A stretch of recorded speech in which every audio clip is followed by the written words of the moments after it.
Konnichiwa from Okinawa, Japan. My name's Jennifer Bagnus, and I'm here with the introduction video for AEP858 and data analysis and assessment. And yes, I've been really enjoying my experience here at Fort Hays State University and working on a master's in education for English for speakers of other languages. And I'm really been enjoying my time, and I love having a chance to apply what I'm learning in the classroom. And I know I'll be doing that with this class as well.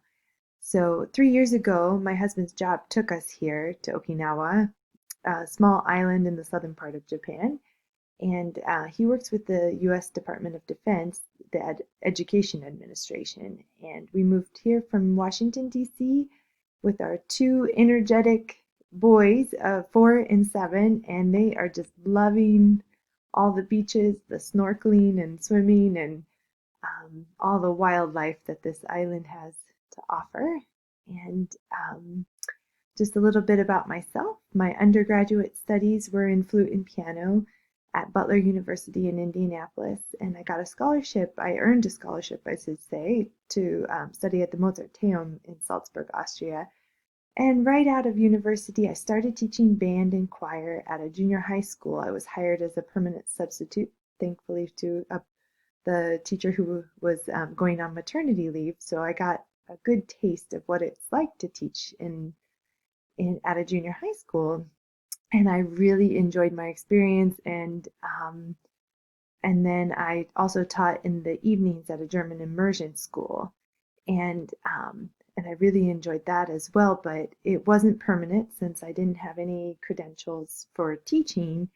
I was just shopping around, and I saw that I could teach English in Seoul, South Korea without having a certificate. And that's what I ended up going to do for 2 years. And I really just loved teaching so much. That experience just changed my life. And then from then on, I just, since 2008 now, I've been teaching English and music as well.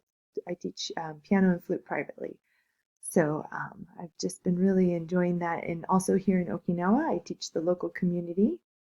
And there's some great kids, and I'm just so eager to learn. And I never have seen children do more homework than than what I have assigned. So it's just kind of a fun. I just really enjoyed this culture, and I mean, not that they're overdoing it. They just have a lot of enthusiasm. So it's really a lot of fun. And Okinawa, with it being coronavirus free now for 3 months, we are back teaching, but we have a summer break until August, and I hope to apply whatever I learn in this class come start in August.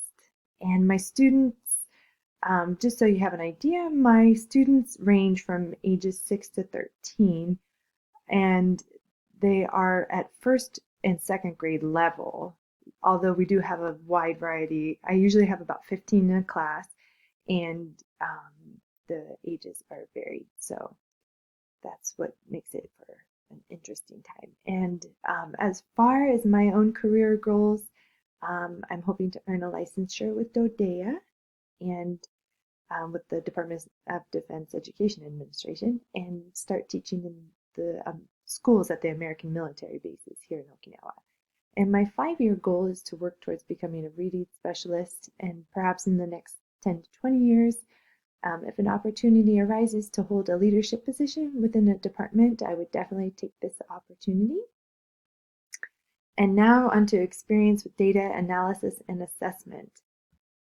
So my past experience was in Seoul, South Korea, and we did use, that was about maybe 12 years ago now, and we did use a data software for that to analyze benchmarks and place students in correlation to other students from the 20-something schools that the company had.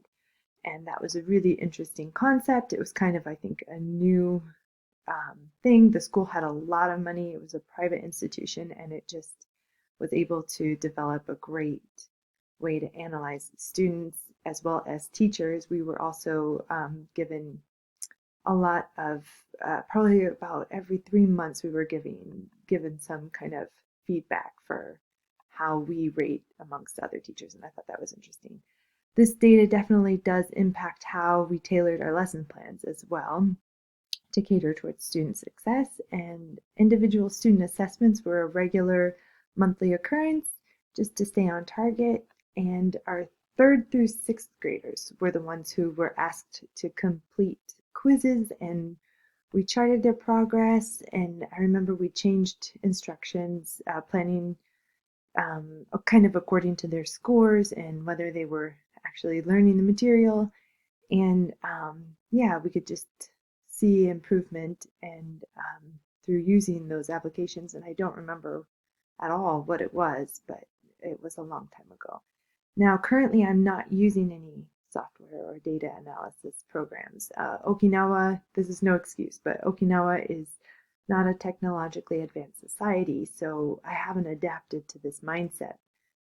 But I am excited to discover more about these different applications and from everyone in this class, and hopefully I can utilize any new ideas from this class as soon as we resume. And my future experience with Dodea, kind of through my husband, I know that Dodea relies heavily on data analysis and assessment technology. So I plan that I will have to utilize this, and I know that this course will give me some insight into helping understand what valuable resources are out there.